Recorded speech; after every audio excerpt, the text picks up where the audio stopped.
बदायूं की घटना से हर कोई हैरान है। दो मासूम बच्चों को दो शैतानों ने मिलकर मार दिया। पूरी वारदात पर अब देश में हंगामा मचा है।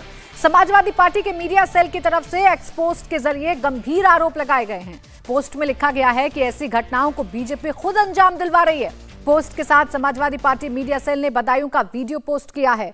समाजवादी पार्टी का आरोप है कि यूपी में दंगा फसाद और सांप्रदायिक माहौल बिगाड़कर बीजेपी चुनाव जीतना चाहती है। बीजेपी जब जनता के असल मुद्दों से हार चुकी है तो धार्मिक विवाद, धार्मिक लड़ाई ही भाजपा का आखिरी हथियार बचा है। तो समाजवादी पार्टी ने गंभीर आरोप भारतीय जनता पार्टी पर लगाए हैं। लोकसभा चुनाव बेहद नजदीक है और आप बदायूं की बात करेंगे तो बदायूं से समाजवादी पार्टी ने शिवपाल यादव को इस बार कैंडिडेट बनाया है। बदायूं वो सीट जो समाजवादी पार्टी का गढ़ रही है और इस गढ़ को एक बार फिर बचाने की कोशिश समाजवादी पार्टी की तरफ से की जा रही है।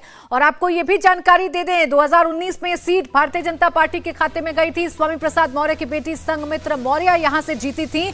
और बदायूं की इस घटना ने अब कैसे इसमें सियासत का तड़का लगा दिया है, इस ट्वीट से आप अंदाजा लगा सकते हैं। समाजवादी पार्टी ये कह रही है कि भाजपा में यूपी दंगा फसाद सांप्रदायिक तनाव खड़ा करके चुनाव जीतना चाहती है। इसी ट्वीट में या इसी पोस्ट में समाजवादी पार्टी ने कहा है कि जिसका परिणाम बदायूं की आज की घटना है। यानी आरोप लगाया जा रहा है कि ऐसी घटनाएं जानबूझकर भारतीय जनता पार्टी करवा रही है, बीजेपी की सरकार करवा रही है। भाजपा जब जनता के असल मुद्दों से हार चुकी है तो धार्मिक विवाद, धार्मिक लड़ाई ही भाजपा का आखिरी हथियार बचा है।